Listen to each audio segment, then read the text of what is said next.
Sister Sonia, what's wrong? You see, lately, I found that when I run into difficulties and need to pay a price in my duty, it feels like a chore. I see. I want to fob it off on someone else. I know it's wrong to do that. I'd like to forsake the flesh to practice the truth. So why do I always act like this? Oh. What you're going through has happened to me. Then after I had been dealt with and pruned, I ate and drank God's words, self-reflected and gained understanding. How did you get through it? Tell us about it. Yeah. Okay. I was working in graphic design, and my leader asked me to create a new type of image. I wasn't too experienced at the time, so I didn't know the principles or any essentials. I put in a ton of effort, but what I came up with wasn't that great. I edited it many times, but couldn't improve it. I felt like designing in this new style was really hard.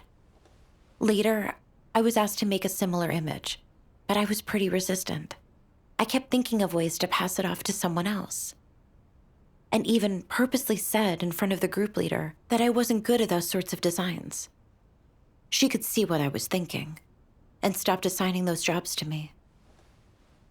Later on, the church leader asked me to edit an image at the last minute and had the group leader give me some detailed instructions. It was kind of urgent, and I had to edit its form based on the original composition ASAP and polish up the more detailed parts. To me, it sounded simple.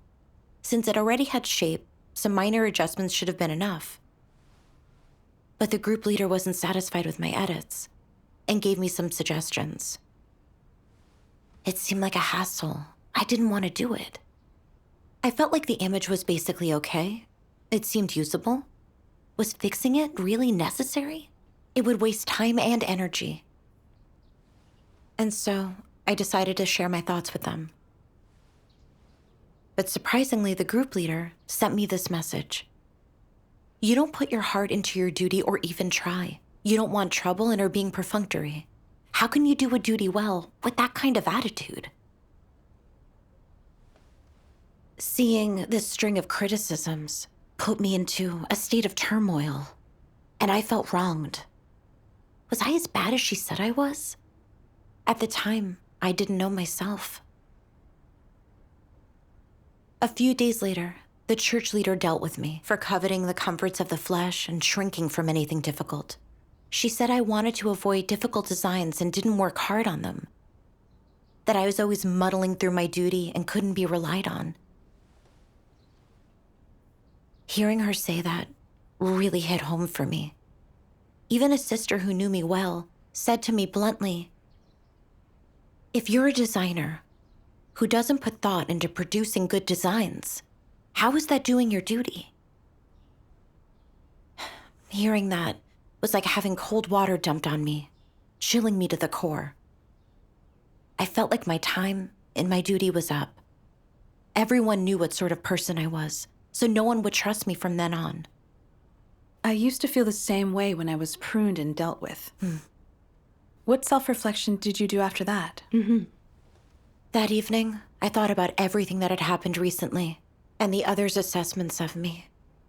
I was really upset and hated myself. I'd let everyone down.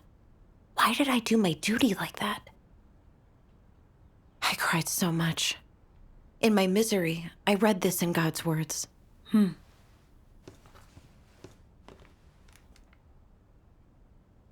For a duty, people always pick light work that's not tiring, that won't involve braving the elements. It's picking easy jobs, shirking hard ones, and it is a display of coveting fleshly comforts. What else is there? Always complaining when their duty is a little hard, a little tiring, when it involves paying a price. Focusing on food and clothing, on fleshly indulgences. These are all manifestations of coveting the comforts of the flesh. When such a person sees a task as taxing or risky, they foist it off. They themselves only do leisurely work, using excuses like they're of poor caliber, they lack the requisite skills, it's too much for them. When in fact, it is because they covet the comforts of the flesh. There's also when one always complains in their duty and dislikes putting effort in, and they rest, chatter idly, and gossip with any downtime. And when work picks up, and it breaks the rhythm and routine of their lives, they're unhappy about it. They grumble and complain, and they are dissatisfied and become careless in their duty. This is coveting the comforts of the flesh, is it not? Are those who covet fleshly comforts suitable for doing a duty? Mention doing their duty, paying a price, and suffering hardship, and they keep shaking their head. They have too many problems, complaints, and are negative about everything. Such people are useless, not entitled to a duty, and should be cast out. Amen. Amen. I saw from God's words that just choosing simple, easy tasks in a duty and always getting others to do the more complicated and difficult things isn't about intellect or caliber. It's being greedy for comfort and being unwilling to pay a price. Looking back, when the group leader had me work on a new type of design, I felt it was difficult because I was just learning. I had to suffer, pay a price, carefully think it out, and revise it repeatedly in order to do a good job. Not wanting the trouble, I gave up and found an excuse to hand it off. I just wanted work that was simple and easy.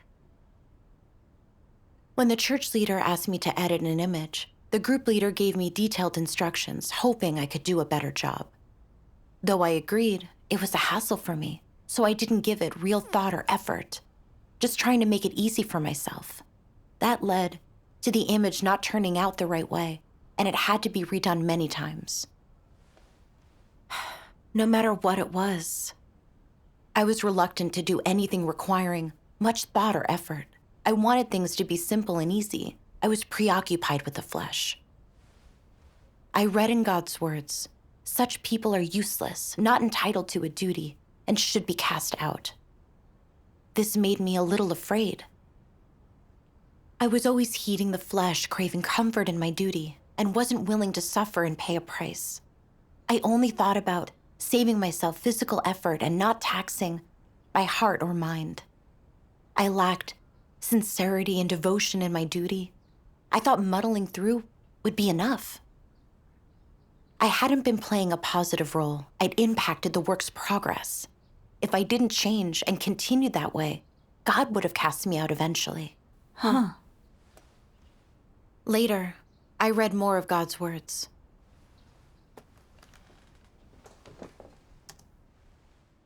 Almighty God says, "On the surface, some people do not seem to have any serious problems throughout the time they perform their duty. They do nothing overtly evil. They do not cause disruptions or disturbances, or walk the path of the Antichrists. In performing their duty, they do not have any major mistakes or problems of principle come up. Yet, without realizing it, in a few short years, they are exposed as not accepting the truth at all, as being one of the non-believers. Why is this so? Others cannot see an issue, but God scrutinizes these people's innermost hearts, and He sees the problem. They have always been perfunctory and unrepentant in the performance of their duty. As time goes on, they are naturally exposed. What does it mean to remain unrepentant? It means that though they have performed their duty throughout, they have always had the wrong attitude toward it.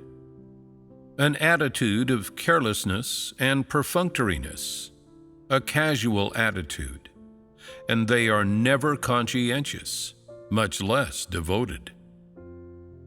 They may put in a little effort, but they are just going through the motions. They are not giving it their all, and their transgressions are without end. From God's vantage, they have never repented. They have always been perfunctory, and there has never been any change in them. That is, they do not relinquish the evil in their hands and repent to Him. God does not see in them an attitude of repentance, and He does not see a reversal in their attitude. They are persistent in regarding their duty and God's commission with such an attitude and such a method. Throughout, there is no change in this stubborn, intransigent disposition. And what is more, they have never felt indebted to God, have never felt that their carelessness and perfunctoriness is a transgression, an evil-doing. In their hearts, there is no indebtedness, no guilt, no self-reproach, and much less is there self-accusation.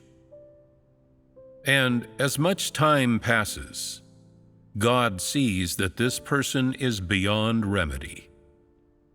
No matter what God says, and no matter how many sermons they hear, or how much of the truth they understand, their heart is not moved, and their attitude is not altered or turned around.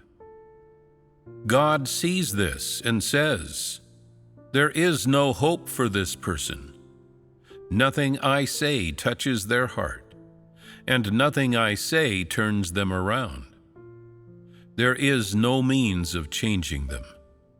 This person is unfit to perform their duty, and they are unfit to render service in my house." Why does God say this? It is because when they perform their duty and do work, they are consistently careless and perfunctory. No matter how much they are pruned and dealt with, and no matter how much forbearance and patience are extended to them, it has no effect and cannot make them truly repent or change. It cannot make them do their duty well. It cannot allow them to embark on the path of pursuing the truth. So this person is beyond remedy. When God determines that a person is beyond remedy, will He still keep a tight hold on this person? He will not. God will let them go. What is the standard by which a person's deeds are judged to be good or evil? It depends on whether or not you, in your thoughts, expressions, and actions, possess the testimony of putting the truth into practice and of living out truth reality. If you do not have this reality, or do not live this out, then you are without a doubt an evildoer. How does God see evildoers? Your thoughts and external acts do not bear testimony for God, nor do they put Satan to shame or defeat Satan. Instead, they shame God and are riddled with marks that cause God to be ashamed. You are not testifying for God, not expending yourself for God, nor are you fulfilling your responsibility and obligations toward God. Instead, you are acting for your own sake. What is the implication of "for your own sake"? For Satan. Therefore, in the end, God will say, "Depart from me, you that work iniquity." In God's eyes, you have not done good deeds, but rather your behavior has turned evil. You will not be rewarded, and God will not remember you. Is this not completely in vain? Amen. Amen. I used to think that even though I'd passed off the harder, more complicated projects, I was never idle. And sometimes I'd even work late for a design. I felt that doing my duty like this was enough. But I saw from God's words that He doesn't look at how much work we've done or the effort we've put in, but rather our approach to our duty. Whether we're considering His will, if we have the testimony of practicing the truth. That's how He decides if a person's duty will gain His approval. Though it looked like I'd been doing my duty the whole time, I had a casual, careless attitude toward it, just heeding the flesh and indulging myself. I did what was easiest and shrugged off whatever was hard, without devotion or submission. Doing this is inadequate. It's trying to deceive God. I thought of how the group leader assigned some important tasks to me, but because I was always muddling through wanting easy tasks and not considering the church's work, only myself, she just stopped giving me important projects. I became someone that neither God nor people could count on, just rendering service with simple tasks. By treating my duty that way, not only was I not doing good deeds, I was also amassing transgressions. If I didn't let go of this evil and repent to God, He would detest and reject me as they multiplied. Then I'd be fully exposed and cast out by Him. Yes. At this point, it dawned on me how dangerous my attitude toward my duty was. And this made me a little afraid. I also realized that being pruned and dealt with this time was God's reminder and warning for me. I was too numb and too slow. If it hadn't been for the others really rubbing my nose in it, I wouldn't have seen that my attitude toward my duty disgusted God. I knew I had to change this wrong state right away and repent and stop being rebellious. Right. Absolutely. I used to think that being a little perfunctory wasn't a big deal, as long as I wasn't being disruptive to anything. Now I see that always picking easy jobs and shirking hard ones, being sloppy and unwilling to pay a price has serious consequences. Yes. It does. I'd never seen that until now. I read some of God's words about caring for the flesh and seeking ease, including this passage. No matter what work some people do or what duty they perform, they cannot succeed. It is too much for them. They're unable to fulfill the obligations, the responsibilities people should. Are they not simply trash? Are they still worthy to be called people? Except simpletons, the mentally deficient, those with physical impairments? Is there anyone who ought not to fulfill their duties and responsibilities? But this kind of person always plays dirty and doesn't want to be responsible. This means they don't wish to behave like a proper person. God gave them caliber, gifts, the chance to be a human, yet they cannot use these in performing their duty. They do absolutely nothing but wish to enjoy everything. Is such a person fit to be called a human being?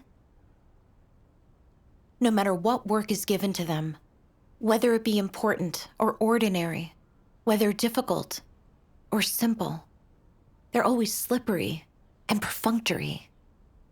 When problems arise, they try to shirk responsibility. They don't take it, wishing to keep living their parasitic lives. Are they not useless trash? Amen. There's one more. May I read it? Sure. Here. What kind of people are useless? Useless people are muddle-headed, people who drift through life. They aren't responsible or conscientious in anything they do. They make a mess of everything. They don't listen no matter how you fellowship truth with them. Thinking, I'll drift through life. What does it matter? I perform my duty and I've got food to eat, which is enough. At least I don't have to beg. I'll think about it if I have no food. Heaven will always leave a door open. So what if you say I have no conscience or sense, or that I'm muddle-headed? I haven't broken the law, killed anyone, or set any fires. At the most, I just don't have the best character. But that's no big loss to me. So long as I have food to eat, it's fine. What do you think of this perspective? I say to you, such muddle-headed people who drift through life are all bound to be cast out. There is no way they can achieve salvation. Those who've been believers for several years but barely accepted the truth will be cast out. No one will survive. Trash and good-for-nothings are all freeloaders, and they're destined to be cast out. If leaders just want to be fed, all the more must they be dismissed, cast out. These muddle-headed people still want to be leaders, but they're unworthy. They don't do any real work, yet they want to lead. They truly have no shame. Amen. Amen.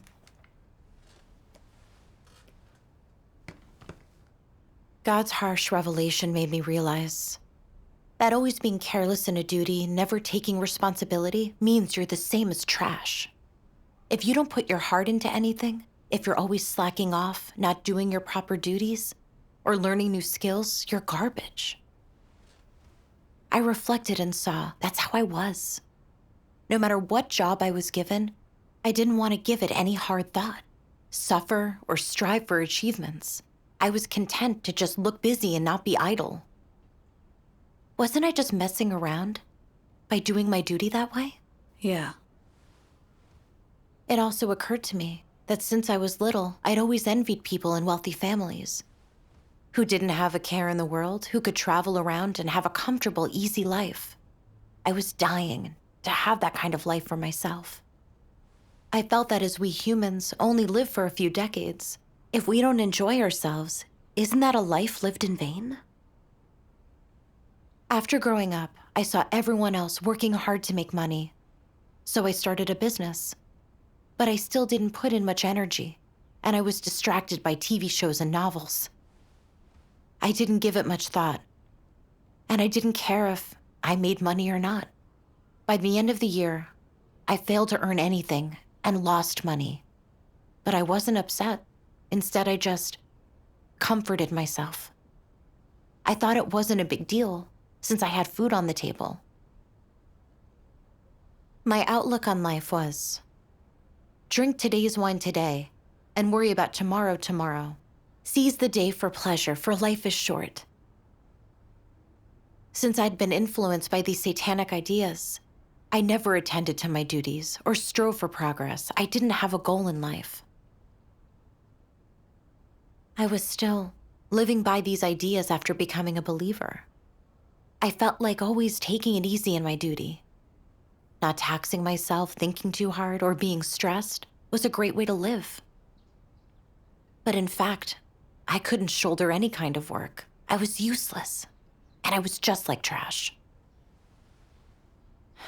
The more I reflected on my behavior, the more surprised I felt. Wasn't I exactly the parasite God was exposing? To save humanity, God has not only expressed his words and provided us with the truth and life, he's also bestowed us with all we need to survive and allowed us to enjoy it in abundance. He watches over and protects us, keeping us from falling into Satan's traps. But I was heartless. I should have repaid God's love with my duty, but instead became a lazy parasite. This satanic thinking poisoned and seeped into me. I only knew pleasures and indulgences of the flesh. I'd never seriously considered my duties or how to do my duty well to satisfy God. At that point in my reflection, I felt disgust for myself, as well as contempt. I felt that I truly had been too deeply corrupted by Satan. I had lost all conscience and reason and become very numb. I also saw how Satan uses these thoughts to paralyze people and make us more depraved. Ultimately, we become garbage, just like soulless zombies. I was so regretful that I hadn't done my duty well, that I hadn't done a single thing to comfort God. I felt really indebted to God. So I prayed to him. Dear God, I've been so corrupted by Satan. Without your revelation, I'd never have seen how serious my problem is. I've been so irresponsible and lacking humanity, enjoying so much of your grace, but never knowing to repay your love. I've been a parasite. I see that the flesh is my greatest barrier to practicing the truth. I want to forsake it and repent to you, to be able to seek the truth and do my duty to your requirements. Your fellowship has really touched me. As believers, if we can't do our duty and aren't willing to pay the slightest price, how can that be in accordance with God's will? That's right. Not amending that sort of state really is dangerous. After that, how did you practice the truth? Well, I read some more of God's words later.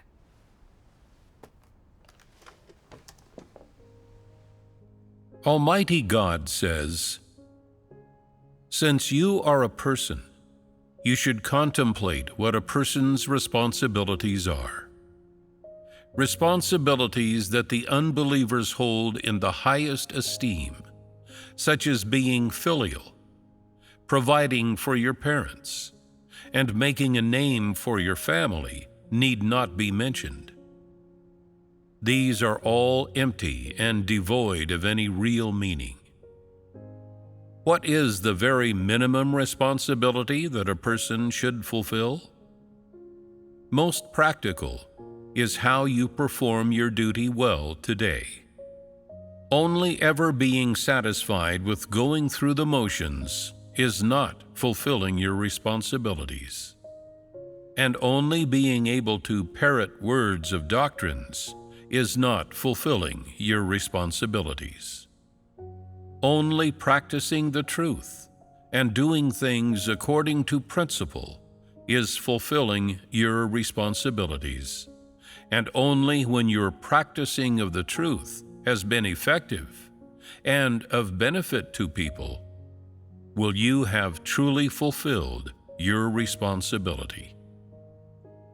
No matter what duty you are performing, only when you persist in acting according to the principles of the truth will you have truly fulfilled your responsibility. Going through the motions according to the human way of doing things is to be perfunctory and slapdash. Only adhering to the principles of the truth is properly performing your duty and fulfilling your responsibility. And when you fulfill your responsibility, is this not the manifestation of loyalty? This is the manifestation of loyalty toward your duty. Only when you have this sense of responsibility and this will and desire, when there is found in you the manifestation of loyalty toward your duty, shall God favor you and look upon you with approval. If you don't even have this sense of responsibility, God will treat you as an idler, a fool, and will despise you. What is God's expectation of a person to whom He has allocated a particular task in the church? Firstly, God hopes that they are responsible and diligent, that they treat the task with great importance and do it well. Secondly, God hopes they are a person who is worthy of trust, that no matter how long it takes them, and no matter how their environment changes, their sense of responsibility does not waver, and their character stands up to the test. If they are a trustworthy person, God is reassured. He will no longer monitor or follow up on this matter because, inside, God trusts them. When God gives them this task, they are sure to complete it without any slip-ups. When God entrusts a task to people, is this not His wish? Then, once you understand God's will, what should you do to make God trust you and find favor in you? There are many times when people's performance and behavior, and the attitude with which they approach their duty, even makes them despise themselves. So how can you demand that God find favor in you and show you grace or give you special treatment? Is this not unreasonable? Even you look down on yourself. Even you despise yourself. So it does not make sense for you to demand that God find favor in you. As such, if you want God to find favor in you, other people should at least be able to trust you. If you want others to trust you, to favor you, to think well of you, then at the very least you must be respectable, responsible, true to your word, and trustworthy. Then what about in front of God? If you are also responsible, diligent, and devoted in your performance of your duty, then you have mostly fulfilled God's requirements of you. Then there is hope of you gaining God's approval, is there not? Amen. So what I learned from God's words is that each person has their own responsibilities and duties to live with dignity and also with value. What's key is whether we're able to fulfill our responsibility and treat our duty seriously and with utmost attention. We shouldn't need others to constantly exhort us. We should have a sense of responsibility. And so, no matter how things turn out, what's important is if a person puts their heart into what they're doing. Only those with that kind of attitude have character and dignity and can be relied on and will have their actions remembered by God. Understanding God's will was enlightening for me and gave me a path of practice. In my duty after that, I was constantly reminding myself to be more attentive, to seek the principles of the truth, and strive to do the best I could. Thank God. Thank God. Once, when a sister and I were talking about the design of an image, she mentioned that we had to use Western styles as a reference and make it impressive. When she said impressive, I knew it would be hard. And though I knew Western styles did look nice, making all those decorative effects would be complicated and too much work. There were other sisters who'd done it before, and I wasn't too good at it compared to them. Making it turn out well would be really hard for me and take lots of time and energy. I felt hesitant, and I wanted to have another sister do it. But then God's words that I'd read before came to mind.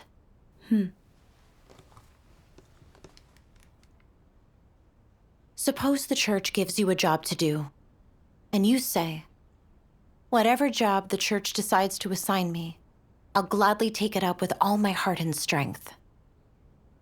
If there's something I don't understand, or a problem comes up, I'll pray to God, seek the truth, understand the principles, and do the thing well.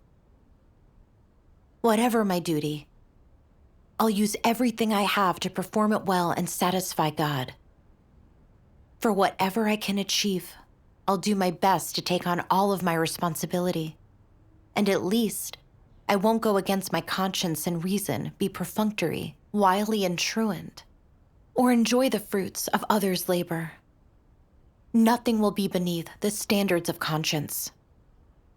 This is the minimum standard of human comportment, and one who does their duty thus may qualify as a conscientious, reasonable person. You must at least have a clear conscience in your duty.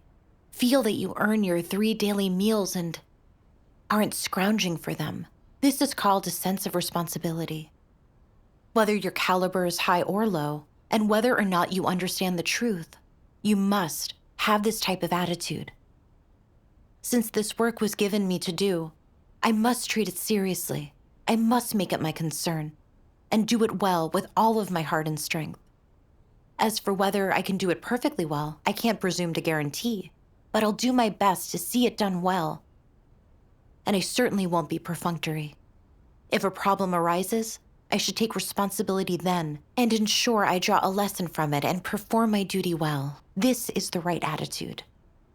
Amen. Amen. I thought of how irresponsible I'd been in my duty before. I was always muddling through and did lots of things that disgusted God. This time, I couldn't pander to the flesh and crave comfort. I had to consider God's will and take responsibility. I silently resolved that regardless of how much I could achieve, first I had to submit and work hard. Doing my best was important. With these thoughts, I felt like I had a direction. I thought over the principles of our work and got some reference materials together, then made several versions and sent them to others for suggestions. After some revisions, finally it was finished. There was peace in my heart when I did things that way. I felt like I was more pragmatic than I was before. After that, I focused on self-reflection and forsaking the flesh in my duty. I made sure to put more thought into the little things in my daily life and tasks assigned to me by the church, and to think of how to do my duty better. And in fact, this didn't tire me out. I actually felt fulfilled. Being like this is wonderful. Though sometimes I still want to seek ease and indulge myself. This time, I have a better awareness of my corruption than before. I know that I need to pray right away and ask God to help me forsake the flesh, and ask Him to discipline me if I'm perfunctory and irresponsible again. Over time, I've been able to take on a burden and willing to shoulder my responsibilities and perform my duty. This is the only way to live with integrity, dignity, and inner peace. Thank God. Thank God. Your fellowship has given me a path of practice, too. Now I also need to practice the truth and forsake the flesh. Thank God. Thank God.